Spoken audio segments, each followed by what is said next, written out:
I thank you for joining us again. This is our study on integrative theology, the integrative system that is now used by Reverian Research Group Institute.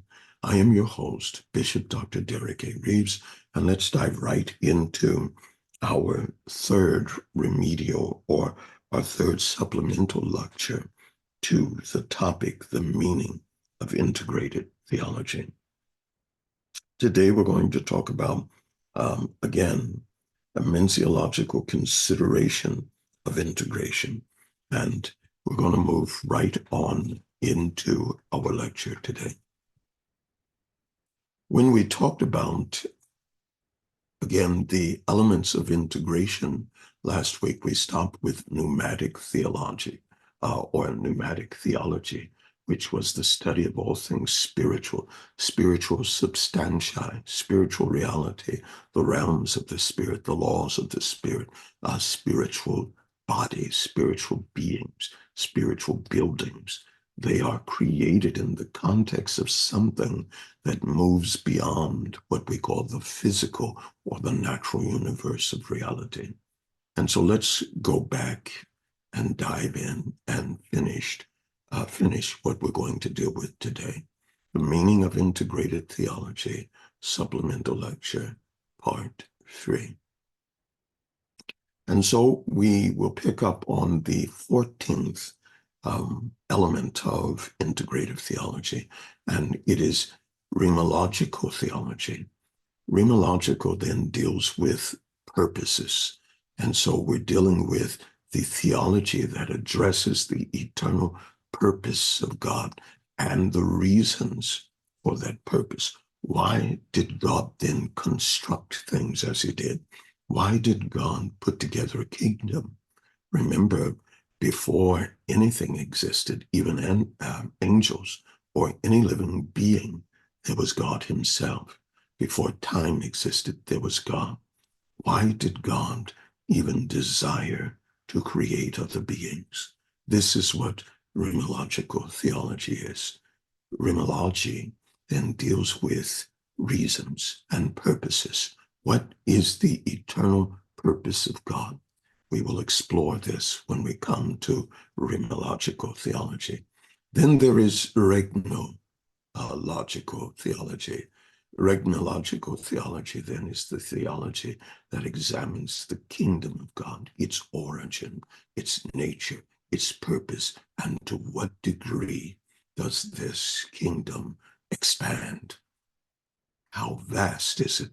When we talk about, again, the nature of a king, one term in the New Testament is indicative of a kingdom, and it's called basileia, where we also get the word basilus. Basileia then deals with the kingdom that is connected to a throne. It deals with the sovereignty of a king who surveys a kingdom, and that kingdom then is as strong as the king, and the throne represents the overwatch or the overseeing aspects of the king. And so what then is the vastness of God's kingdom? What does he survey? What is he Lord over?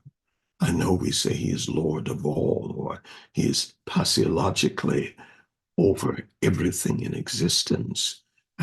But we sometimes forget that existence includes more than the creative realm. God existed long before the universe, and where he existed, he reigned. And therefore, regnological theology will deal with created realm, the first, the second, the third heaven, and all that is beyond heaven. It will deal with God himself ruling, controlling, knowing, and surveying even his own being. And regnological theology excites me because it talks about the inner workings of God's own desire, his mind, his omniqualities, the omniscience, the omnipotence, and the omnipresence.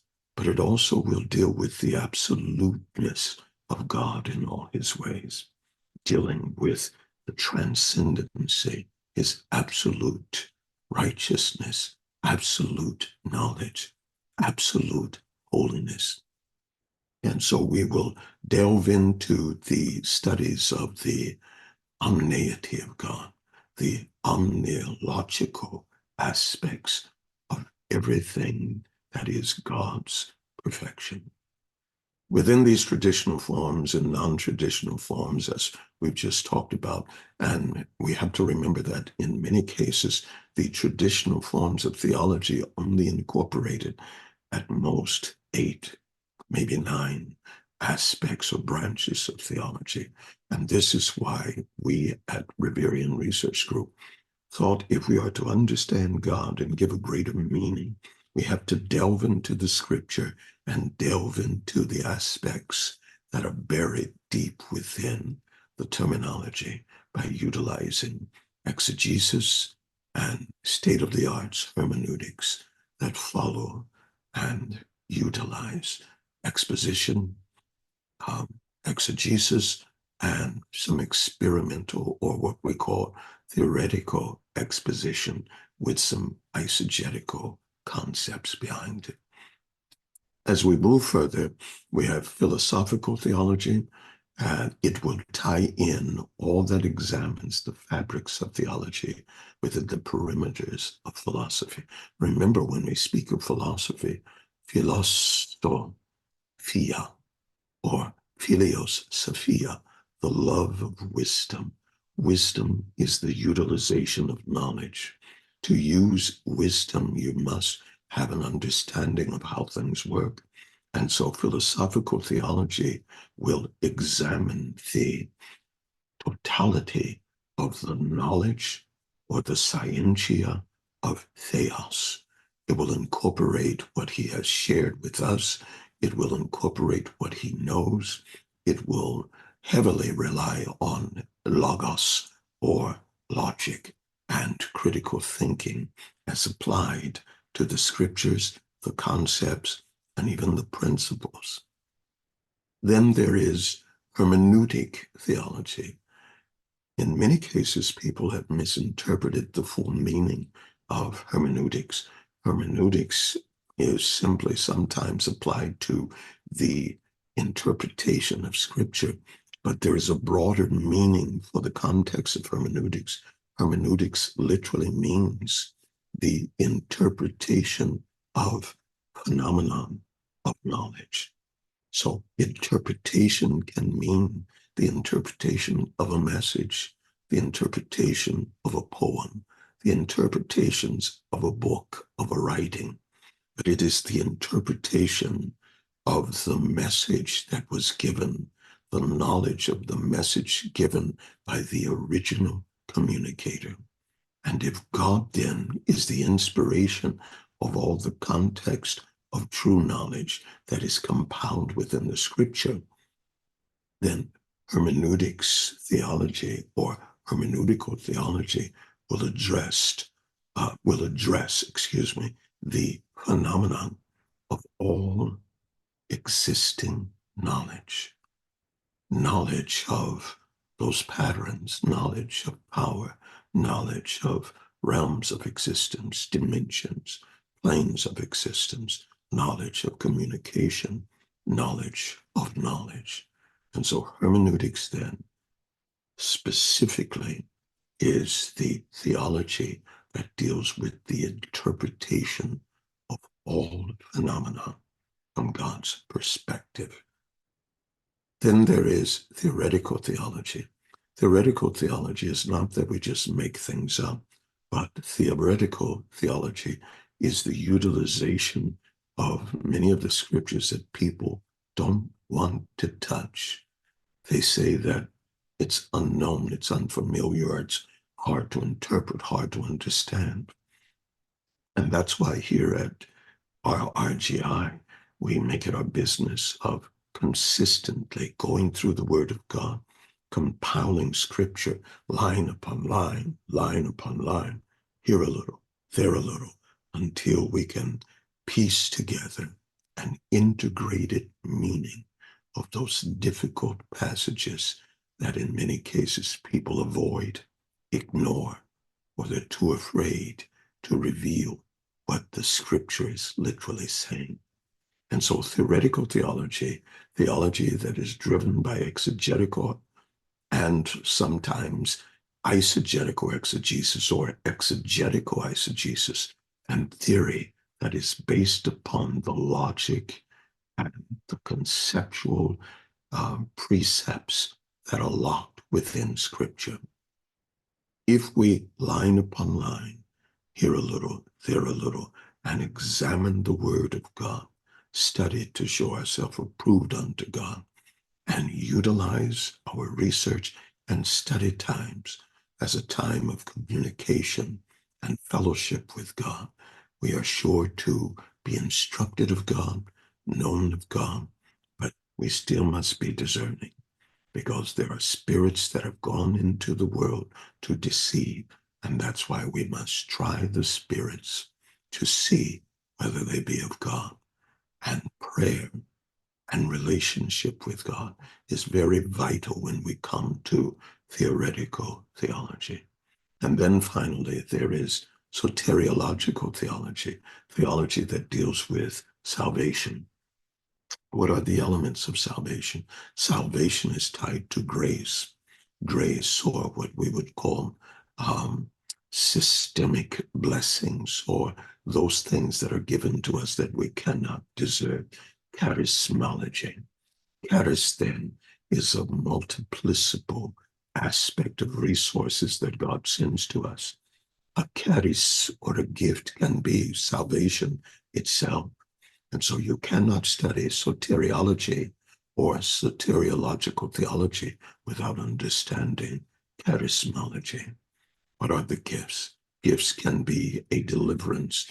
Gifts can be where God keeps you free. Gifts can be where God speaks to you and gives you an understanding of something that has not been understood by many people.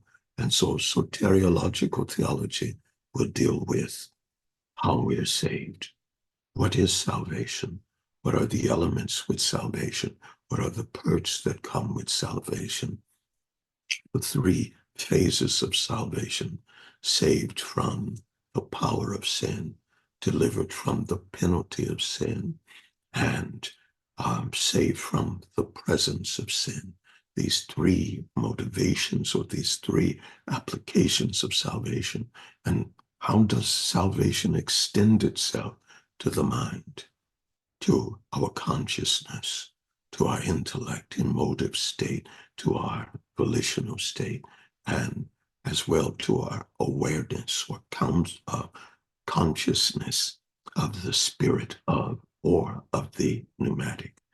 And so when we talk about the meaning of integrated theology, and we talk about a complete whole, integrative theology from the Reverian standpoint must incorporate all 20 of the aspects. And while I'm here, let me give you the 20th aspect of integrative theology: Christological theology. Christological theology is the comprehensive study on the person of Christ during his incarnation. We will deal with his extradimensionality. We will deal with his omnipresence and how he is infinite and how he is also finite, infinitum, how he had an existence as a physical body, but yet that which is in him is still infinite, how he had limits through spatial reality in a body, but yet unlimited existence as the omnipresent God. And so when we talk about the completion of a whole, the Reverian system of integrated theology will examine the 20 aspects, or the elements that are interwoven into this comprehensive system, to gain a greater clarity and knowledge of the scriptures, while at the same time intertwining epistemology, the knowledge of the scientia, which is the science and the study of the flow of knowledge. I thank you for joining us. And I thank you, and I pray that you've received something from these supplemental lectures. Again, I am your host, Bishop Dr. Derek A. Reeves, and this has been Integrative Theology, our course, the Introduction to Integrative Theology. Until next time, God bless you and keep you in Jesus' name.